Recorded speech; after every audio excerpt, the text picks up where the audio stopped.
गांव की चूल्हे, शहर की बहू की इलेक्ट्रॉनिक मशीन रोटी।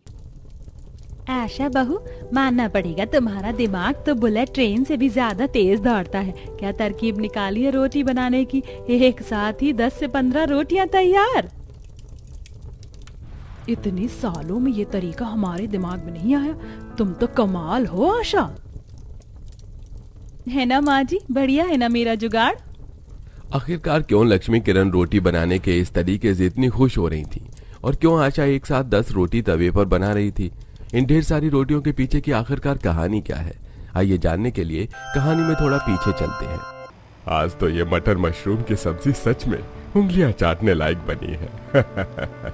इसके साथ तो आज मैं 2-2 रोटी ज्यादा खाऊंगा। टमाटर की चटनी भी काफी बढ़िया बनी है। सुनती हो, जरा 4 रोटी ले आओ मक्खन लगाकर। अरे यार, तभी कहता हूँ कि डाइनिंग टेबल की सेटिंग कहीं और करो। इस एसी के सामने तो फौरन रोटी ठंडी हो जाती है। ये लीजिए आपकी गर्म रोटी। माँ जी, आपके लिए लाऊं? अरे ना बहू, पेट भर गया, बस एक गिलास थोड़ा गुनगुना पानी लिया। माँ, मेरे लिए 2 रोटियां ले आओ। तेरी प्लेट में रखी तो है रोटी, इसे तो खत्म कर ले पहले। अरे माँ, ये ठंडी हो गई है। ठंडी ठंडी रोटी खाने में क्या ही मजा। इसे आप गाय को दे देना। मेरे लिए गर्मा गर्म रोटियां लेकर आओ। लक्ष्मी रसोई में आती है, जहां पहले से ही उसकी जेठानी किरण रोटियां बना रही होती है। अभी 8 से 10 रोटी और बनानी पड़ेंगी। क्या मुसीबत है, पौने घंटे से तो हम लोग रोटियां ही बना रहे। इन लोगों का पेट है या कुआं जो भरता ही नहीं है। अरे टेबल पर 4-5 रोटियां रखी हुई हैं, लेकिन ठंडी हो गई। महाराजाओं के गले से ठंडी रोटी थोड़ी ना उतरेगी, पता तो है तुम्हें। मेरी तो आधी उम्र रसोई घर में रोटियां बेलते बेलते ही गुजर गई। आजकल तो सपने में भी मैं रोटियां ही बेल रही होती हूँ। मैं इन्हें रोटी देकर आती हूँ, वरना गाय भैंसों की तरह चिल्लाना शुरू कर देंगे। लक्ष्मी अब जैसे ही गर्मा गर्म रोटियां उन्हें परोसती है। अरे माँ, गर्मा गर्म रोटी लाने के चक्कर में आप तो कच्ची रोटी ले आई। ये देखो, इधर से कच्ची है। अब कच्ची रोटी खाकर पेट थोड़े ना खराब करूंगा। मेरी भी रोटी कच्ची है। जतिन और दीपक की बात सुनकर लक्ष्मी उन्हें घूर कर देखने लगती है। तभी अरे बहू, मेरे पोतों को क्या घूर घूर कर देख रही है? जा गर्मा गर्म रोटी लेकर आ, और हाँ, इस बार अच्छे से सेक कर लाना। इतने साल गुजार दिए तुमने इस घर में, लेकिन गलती करने से अभी भी नहीं चूकती हो। अपनी सास की बात सुनकर लक्ष्मी को गुस्सा तो बहुत आता है, लेकिन वो कुछ नहीं कहती। सबके खाने के बाद अब दोनों देवरानी जेठानी खाने के लिए बैठती हैं। इतनी गर्मी में घंटा भर इन लोगों के लिए रोटी बना बना कर मेरा तो खुद ही खाने का मन नहीं करता। मैं तो कह रही हूँ कि अब बहू ले आते हैं। हमारी बूढ़ी हड्डियों में इतनी ताकत नहीं बची है जो इस भूखे कुनबे के लिए रोटियां बनाए। अरे ना बाबा ना, कल को हमारी बेचारी बहुएं भी इन लोगों के चक्कर में परेशान हो गई तो क्या आखिरी सांस तक इन लोगों के लिए रोटियां बेलते रहेंगे? शुरुआत में तो हर किसी को दिक्कत होती है, हमें नहीं हुई थी क्या? धीरे धीरे उन्हें भी आदत पड़ जाएगी। दोनों देवरानी जेठानी अपने अपने कमरे में बैठकर पतियों से अपने बेटों की शादी की बात करती हैं, और आज पंडित जी रिश्ता लेकर घर आते हैं। ये देखिए बहन जी, कितनी अच्छी लड़की का रिश्ता लेकर आया हूँ। आशा नाम है इसका। बड़ी ही संस्कारी लड़की है और पास के ही गांव से भी है। वो तो ठीक है पंडित जी, लेकिन आपसे दोनों बेटों के लिए कहा था ना। आप तो एक ही लड़की का रिश्ता लेकर आए हैं। अरे अब क्या बताएं बहन जी, रिश्ते आते हैं और लग जाते हैं। बड़ी मुश्किल से एक रिश्ता बचा था, सो ले आया। पहले घर के बड़े बेटे की शादी कर दो, फिर छोटे की कर देना। कौन सी उसकी उम्र भागी जा रही है। वैसे पंडित जी कह तो ठीक रहे, कम से कम घर में एक बहू तो आए, और गांव की लड़कियां तो कामकाज करने में तेज ही होती हैं। मुझे तो लगता है अकेले ही संभाल लेगी ये सब। सही कह रही हो, कम से कम थोड़ा तो काम का बोझ कम हो हम पर से। अरे क्या खुतुर पुतुर कर रही हो तुम दोनों? मुझे भी दिखाओ लड़की की फोटो। सभी को आशा काफी ज्यादा पसंद आती है, और अब पूरा परिवार गांव जाकर आशा को शगुन देकर रिश्ता तय कर देता है। और कुछ ही समय में आशा शहर में रहने वाले इस बड़े से परिवार की बहू बनकर आ जाती है। शादी को हफ्ता भर हो गया था, और आज आशा की पहली रसोई की रस्म होती है। ये देखो बहू, तुम्हारी पहली रसोई की रस्म के लिए हमने पूरा रसोई घर कितने अच्छे से सजाया है। सबसे पहले तुम मीठे में खीर बनाना। माँ जी, एक दिक्कत है। कैसी दिक्कत? कहीं ऐसा तो नहीं कि तुम्हें खाना बनाना नहीं आता? अरे गांव की लड़कियों को तो शहर की लड़कियों से ज्यादा अच्छा खाना बनाना आता है। माँ जी मुझे खाना तो बनाना आता है, लेकिन दिक्कत ये है कि मुझे गैस सिलेंडर पर खाना बनाने की आदत नहीं है। वो क्या है ना, गांव में ज्यादातर लोगों के घरों में चूल्हा है, और एक बार गांव में किसी के घर में गैस सिलेंडर फट गया था तो डर के मारे हमारे घर में भी कभी नहीं आया। क्या यहाँ चूल्हा होगा? मैं उस पर खाना बना लूंगी। चूल्हा तो नहीं है, लेकिन हमारा बरामदा काफी बड़ा है, अगर तुम चाहो तो वहाँ चूल्हा बना सकती हो। लक्ष्मी आशा को बरामदे में लेकर आती है, जहां आशा अपने मायके जैसा ही एक बड़ा सा मिट्टी का चूल्हा बनाती है, और शाम तक चूल्हा अच्छे से सूख भी जाता है। चूल्हा सूखते ही लक्ष्मी तिलक करके उसकी पूजा करती है और फिर खीर बनाने के साथ साथ 3 से 4 तरह की अलग अलग सब्जियां बनाती है और परात में ढेर सारा आटा गूंथ लेती है और चूल्हे पर गर्मा गर्म 4 से 5 रोटियां बनाकर रख लेती है। 4-5 रोटी तो बन गई, काम करती हूँ, मैं पहले दे आती हूँ वरना कहीं ठंडी ना हो जाए। सभी को सब्जी परोसने के बाद जब आशा उनकी प्लेट में रोटियां रखती है, बहू ये रोटियां तो ठंडी हैं, अब तुम क्या हमें अपनी पहली रसोई की रस्म में ठंडी रोटी खिलाओगी? लेकिन पापा जी ये तो गर्म है, छूकर देखिए। हम फूली हुई गर्मा गर्म रोटियां खाते हैं, इसमें से भाप निकल रही होती है। ये तो दिखने में ही ठंडी लग रही हैं, छूकर क्या देखना। अब जाओ और गर्मा गर्म चूल्हे के फुलके लेकर आओ। आशा अब चूल्हे के पास आती है और जल्दी से चूल्हे पर फुल्का बनाती है। इससे पहले फुल्का हल्का सा भी ठंडा हो, आशा जल्दी से लाकर अपने ससुर को देती है। ये हुई ना बात, इसे कहते हैं गर्मा गर्म रोटी। बहू अब जाओ और सबके लिए इसी तरह की रोटी लेकर आओ। आशा एक फुल्का बनाकर रखती तो दूसरी रोटी बेलने तक फुल्का ठंडा हो जाता, जिसके चलते बार बार उठकर अंदर आना और फिर आकर बैठना, इससे आशा के पैर दुखने लगते हैं। अरे आशा, इतने धीरे धीरे क्यों आ रही हो? लाओ ये फुल्का मुझे दो और जतिन के लिए 2 फुल्के और ले आओ। भाभी अगर फुल्के ला रही हैं तो मेरे लिए भी एक ले आना। सबको गर्मा गर्म फुल्के देने के चक्कर में आशा के पसीने छूटने लग जाते हैं। ये लोग तो रोटी के पीछे ही पड़ गए, वो भी गर्मा गर्म फूली हुई। चावल को तो कोई हाथ भी नहीं लगा रहा है। लगता है मेरे ससुराल वालों को कुछ ज्यादा ही रोटी पसंद है। इससे पहले आशा कुछ और कहती कि तभी उसे गर्म रोटी के लिए अंदर से आवाज आने लगती है। अपनी पहली रसोई की रस्म में ही आशा को रोटी बनाते बनाते हालत खराब हो गई थी और यूं ही 1-2 दिन गुजर जाते हैं। माँ जी सोच रही हूँ कि आज दम बिरयानी बना लूं। अरे ना बहू, रहने दे, हम लोग तो चावल खा लेते हैं, लेकिन इन मर्दों के गलों से चावल नहीं उतरते। सबका रोटी से ही पेट भरता है। अब कहाँ बिरयानी और रोटी बनाएगी, इससे अच्छा सबके लिए रोटी ही बना दे। आशा थोड़ी चिढ़ जाती है और अब फिर से ढेर सारा आटा गूंथ कर सबके लिए गर्मा गर्म फुल्के बनाती है, जिसके चलते कई बार आशा की उंगलियां गर्मा गर्म तवे से जल जाती हैं। हाँ, अरे मायके में भी मैं चूल्हे पर रोटियां बनाती थी, लेकिन इतनी परेशानी कभी नहीं हुई। एक तो दर्जन भर लोग हैं इस घर में, ऊपर से 2-4 रोटी से कहाँ इनका काम चलता है। आशा गर्मा गर्म फुल्के बनाने के चक्कर में कई बार रोटी गोल बेलने के बजाय थोड़ी सी टेढ़ी मेढ़ी बेल देती है, जिसे देख अरे बहू, ये बार बार रोटी की शेप बिगड़ क्यों रही है? गोल गोल रोटी बनाओ। पापा जी वो जल्दी के चक्कर में थोड़ी बिगड़ गई है। बहू, जो स्वाद गोल रोटी में है ना, वो टेढ़ी मेढ़ी में नहीं है। अब गोल रोटी बना कर लाना। जरूर पिछले जन्म में ये लोग महाराज रहे होंगे, इनकी तो फरमाइश ही नहीं खत्म होती। बहू पूरे पसीने में भीगी पड़ी और ये लोग हैं कि। किरण को भी अपनी बहू के लिए बुरा लगता है, लेकिन वो क्या ही कहती। गर्मा गर्म रोटी लाने के चक्कर में आशा से रोटी गलती से जमीन पर ही गिर जाती है।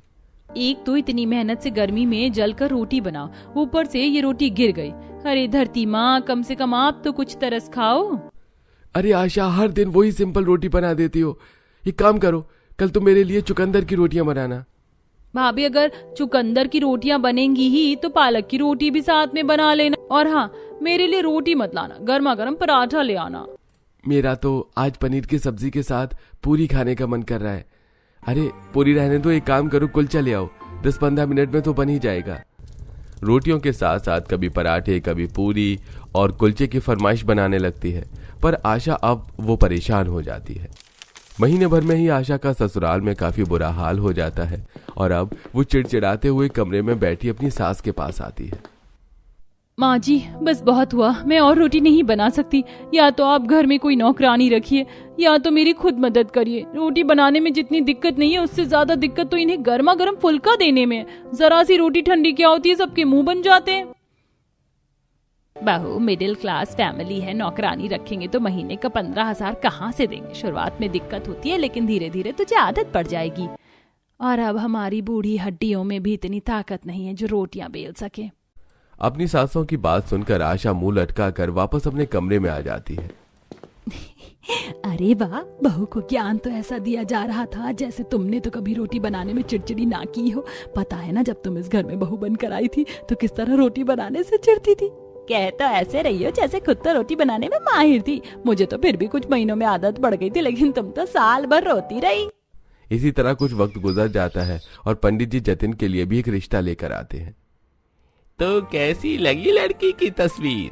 तारा नाम है इसका और शहर की ही है, लेकिन गुणी है, परिवार को जोड़ कर रखेगी। सुंदर तो बहुत है तुम्हारा। क्या कहना है जतिन बेटा, जरा देखकर बता कैसी लगी तुझे लड़की। अब मैं क्या कहूँ, अगर आप सबको पसंद है तो मेरी तरफ से भी हाँ है।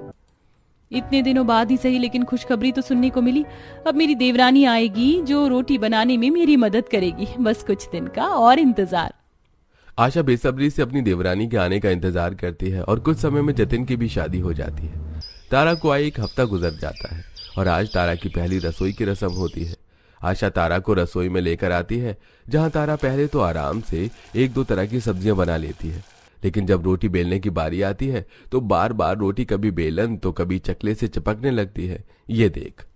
रोटियों को बेलने में इतना दबाव क्यों डाल रही हो? क्या तुम्हें रोटियां बेलने नहीं आती? मैंने अपनी लाइफ में कभी ज्यादा खाना नहीं बनाया।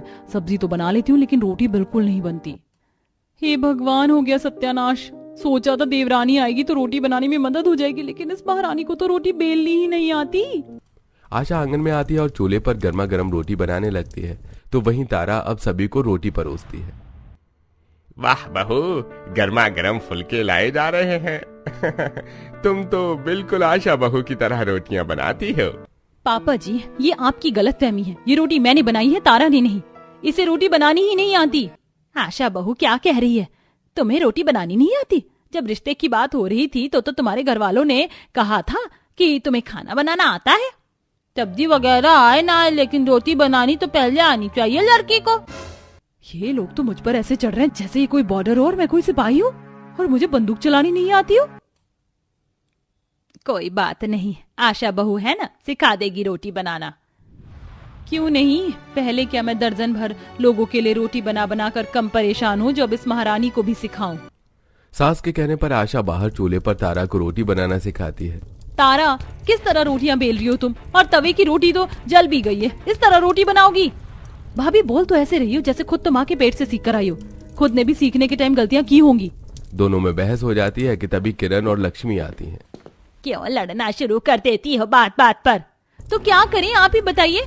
इसे इतने दिन से रोटी बनाना सिखा रही हूँ, लेकिन ये है कि जैसे तैसे करके सास उन दोनों को शांत करवाती है और कमरे में आकर, इतनी लड़ाई तो हम दोनों ने भी नहीं की जितना तुम दोनों में हो रही है, लेकिन इसमें से इनकी भी क्या भला गलती है जो हमने सहा वो अब ये सह रही हैं। ऐसे ही कुछ दिन गुजर जाते हैं। तारा कमी में बैठी वीडियो देख रही होती है कि तभी उसे एक रोटी मेकर की एड दिखती है। अरे वाह, रोटी मेकर का ऐड, और इसके साथ तो आटा गूंथने की मशीन भी फ्री मिल रही है। ये ऐड मैंने पहले क्यों नहीं देखी? तारा बिना देरी करे जल्दी से रोटी मेकर ऑर्डर कर देती है और आज तारा को डिलीवरी भी मिल जाती है। आशा बरामदे में बैठ आटा गूंथ रही होती है कि तभी तारा कहती है, भाभी, आटा गूंथना छोड़ो, जल्दी से अंदर चलो, एक चीज दिखानी है। कोई खजाना लग गया क्या हाथ? उससे भी बढ़िया चीज लगी है। मैंने रोटी मेकर और आटा गूंथने की मशीन मंगवाई है। अब तो चुटकियों में रोटियां बनेंगी, वो भी गर्मा गर्म। तुम तो बड़ी समझदार निकली, मैं तो फालतू में ही तुम्हें गालियां देती थी। तारा किचन में उस आटा गूंथने की मशीन में पानी और आटा डालकर उसे ऑन कर देती है, लेकिन आटा कुछ ज्यादा ही चिपचिपा गुथ जाता है। ये तो कुछ ज्यादा ही चिपचिपा हो गया, आटा मिलाना पड़ेगा अब इसमें। आटा मिलाने पर अब आटा कुछ टाइट हो जाता है, जिसे देख तारा अब इसमें थोड़ा और पानी डाल देती है और अब गीली गीली लोई लेकर तारा जब वो रोटी मेकर पर रखती है तो उससे वो चिपक जाती है। रोटी फूलने की बजाय इससे चिपक क्यों गई? तुम्हारा ये रोटी मेकर और आटा गूंथने की मशीन तो बड़ी कमाल की निकली। वैसे पैसे बर्बाद करने का तरीका काफी अच्छा लगा मुझे। तेरे की, ऐसा मेरे साथ ही क्यों होता है? अब ऐसे ही कुछ दिन गुजर जाते हैं। आशा सब्जी बनाकर चकला बेलन लेकर बरामदे में रोटी बनाने के लिए आई ही रही होती है कि तभी गलती से हाथ से बेलन गिर जाने की वजह से बेलन टूट जाता है। इस बेलन को भी क्या अभी टूटना था? क्या करूं, दुकान से लाने में तो टाइम लग जाएगा। एक काम करती हूँ, पड़ोसन के घर से ही ले आती हूँ। जब आशा अपनी पड़ोसन नीलम के घर बेलन लेने जाती है तो देखती है कि नीलम किचन की स्लैब पर बड़ी सी रोटी बेलती है और कटोरी की मदद से उसमें से छोटी छोटी पूरियां काट कर झटपट ढेर सारी पूरियां तल रही है। एक हम गांव के लोग हैं जो एक एक पूरी हाथ से बेलते हैं और एक तुम शहर के लोग हो, हर काम में जुगाड़ कर लेते हो। और नहीं तो क्या, अब हाथ से एक एक पूरी बेलेंगे तो समय तो लगेगा ही ना, और पूरी भी ठंडी हो जाती है। नीलम को इस तरह पूरियों की जुगाड़ करता देख आशा को भी अब एक जुगाड़ सूझता है। एक मिनट, ये चीज मेरे दिमाग में क्यों नहीं आई? अगर मैं भी इसी तरह बड़ी से बड़ी रोटी बेलूं और छोटी छोटी रोटियों के आकार में उसे काट लूं तो कितना सही रहेगा। जल्दी से जाकर ये बात तारा को बताती हूँ। आशा तारा को जल्दी रोटी बनाने के जुगाड़ के बारे में बताने आ रही थी तो वहीं तारा अपने फोन में एक वीडियो देखती है। अरे वाह, एक साथ ही 7 से 8 रोटियां बन गई। ये तो बड़ी कमाल की तरकीब है। जल्दी से जाकर जेठानी जी को बताती हूँ। अब दोनों ही देवरानी जेठानी एक दूसरे को अपने अपने जुगाड़ू तरीके से रोटी बनाने का आइडिया बताती हैं। हम दोनों के ही पास कमाल का आइडिया है। मैं बरामदे में ही अपनी रोटी मेकर भी ले आती हूँ। दोनों साथ में मिलकर ढेर सारी रोटियां बनाएंगे। दोनों देवरानी जेठानी पहले ढेर सारा आटा गूंथ लेती हैं। तारा अब चकले पर एक पन्नी बिछाती है और उसके ऊपर हल्का सा तेल लगाकर एक लोई रख देती है। तो वहीं उस लोई पर फिर से एक पन्नी बिछाकर तेल लगाकर उसके ऊपर लोई ही रख देती है। इसी तरह 8 से 10 लोई रखने के बाद जब तारा उन्हें बेलती है तो एक साथ 10 रोटी बिल जाती हैं। देखा जेठानी जी, मेरा जुगाड़ कितना कमाल का निकला। मैं तो स्टोर रूम से बड़ा वाला तवा भी ले आई हूँ। अब तुम मेरा भी जुगाड़ देखो। आशा को अब एक बड़ी सी रोटी बेलती है और उसके अंदर से छोटी छोटी रोटियां निकालकर अब बड़े से तवे पर एक साथ ही उन्हें डाल देती है। तो वहीं तारा रोटी मेकर लेने अंदर जाती है कि तभी उनकी सास भी बरामदे में आ जाती है और अपनी बहू को इस तरह रोटी बनाता देखकर हैरान होती है। ये बहू एक साथ इतनी सारी रोटियां, वो भी फूली हुई। तभी तारा रोटी मेकर लेकर आती है, लंबे तार की मदद से उसे ऑन करती है और वो भी रोटी मेकर पर रोटी सेकने लगती है।